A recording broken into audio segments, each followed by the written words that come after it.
Halo, assalamualaikum warahmatullahi wabarakatuh. Lagi hunting power supply model terbaru ATX 30 PCI 50 murah, harga di bawah 1 juta. Ada? Ada dong.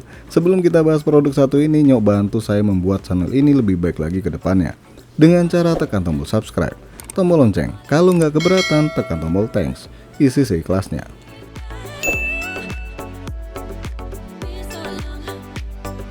Deepcool PL750D 750 watt 80 plus bronze, harga Rp980.000, garansi resmi 5 tahun. Nah ayo, murah nggak? Nggak nyampe 1 juta. Dan saya ucapkan terima kasih banyak ya pada Asia Raya atas unitnya. Bagi yang belum tahu apa itu ATX 30 dan PCIe 50, sama, saya juga masih bingung. Mari kita bingung bareng-bareng. Enggak lah, saya jelasin dikit ya. ATX 30 merupakan standar power supply terbaru dari Intel, yang mana salah satu ciri utama power supply ini udah punya konektor 16 pin atau dikenal dengan sebutan konektor 12 VHPWR atau 12 voltase high power kali ya. Nah, konektor ini sendiri dipakai oleh GPU kelas high-end dari Nvidia, ya macam RTX 3090 Ti dan sebagainya. Kalau dari kubu merah atau AMD kayaknya belum pakai ya konektor jenis ini.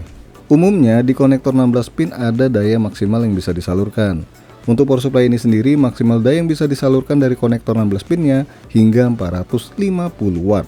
Terus gimana nih caranya tahu daya yang dibutuhkan sebuah kartu grafis? Kita ambil sampel dari MSI RTX 4070 Super Gaming X. Kebutuhan daya power supply-nya adalah 650 watt dan power konsumsinya 245 watt. Power supply Deepcool ini punya daya 750 watt dengan power konektor 16 pinnya 450 watt. Berarti sanggup menghandle RTX 4070 Super. Bahkan Nvidia RTX 4080 Super pun masih bisa nih. Kalau dilihat dari kebutuhan daya minimal power supply-nya 750 watt dengan konektor 16 pin power, konsumsi daya 320 watt. Kalau mau lebih pasti lagi kebutuhan daya sistem yang bakal kita bangun atau kita rakit, coba kalian lihat hasil dari perhitungan KPU plus K. Dan ini nggak ada hubungan dengan KPU sekarang ini. KPU plus K itu merupakan singkatan dari kalkulasi power supply untuk komputer. Setelah dihitung-hitung, daya power supply yang dianjurkan 700 hingga 799 watt, yang berarti 750 watt masih cukup handle spek yang udah saya masukkan di listnya.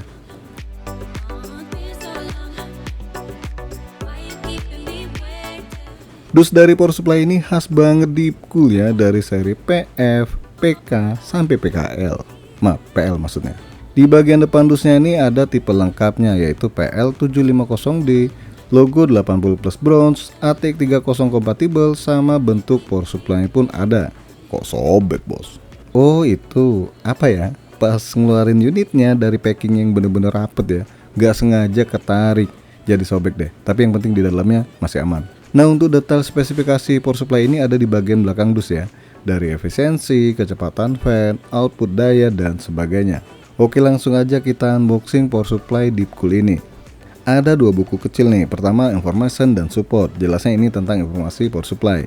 Kemudian buku satunya lagi tentang varian power supply Deepcool PLD series nih, dari daya 550 watt hingga 800 watt. Terus dapat satu kabel power yang cukup tebal ya, dan nggak lembek pastinya. Kita keluarin dulu unit power supply-nya, ya kali ada yang ketinggalan ya. Nah ini dia nih bungkusan silika gel biar nggak lembab. Ini setiap power supply pasti ada ya. Power supply-nya sendiri diproteksi dua busa tebal dan dibungkus sama plastik yang biasa aja. Dan sayangnya power supply-nya non modular. Ya namanya juga harga segini ya, udah ATX 30 lagi, ngarep modular, mimpi. Oke, kita buka plastiknya dan bagian ventilasi udaranya ini juga masih khasnya Deepcool, kotak-kotak. Dan ini untuk ukuran fan-nya 120 mm jenis hydro bearing. Pada bagian samping power supply nggak ada informasi apa-apa nih, cuma logo doang nih baik kanan maupun kiri. Pada bagian belakang ventilasi kotak-kotaknya pun dipakai ya di sini, tapi ukurannya lebih kecil ya. Ya kalau kegedean cicak bisa masuk dong. Dan ini ada switch on off berwarna hijau.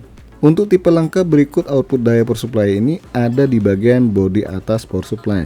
Silahkan dilihat sendiri ya. Oke, sekarang kita lihat kabel mengkabel dari power supply Deepcool satu ini.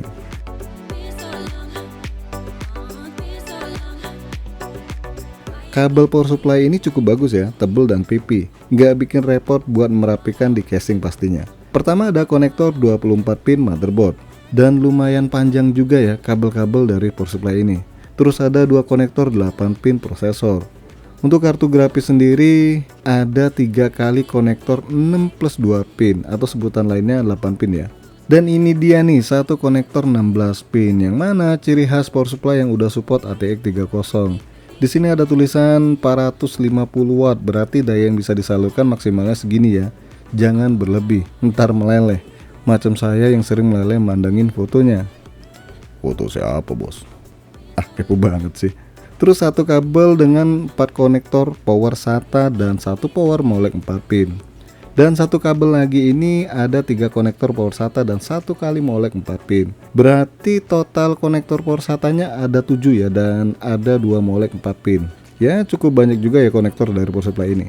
Jelasnya sangat bisa buat handle PC kelas-kelas menengah ya, tanpa khawatir dayanya nggak mencukupi. Kesimpulannya power supply ini pas banget yang budgetnya fresh, tapi pengen power supply dengan daya cukup besar dan sudah berteknologi terkini, yaitu ATX 30 dan PCIe 50. Oke, sampai di sini aja dulu unboxing power supply dari Deepcool PL750D ini. Next video bakal saya rakit PC dengan sistem AMD yang lumayan berkelas ya, pakai power supply dari Deepcool ini. Jangan lupa support terus channel ini dengan cara subscribe, like, dan share. Terima kasih sudah mampir di MK Channel.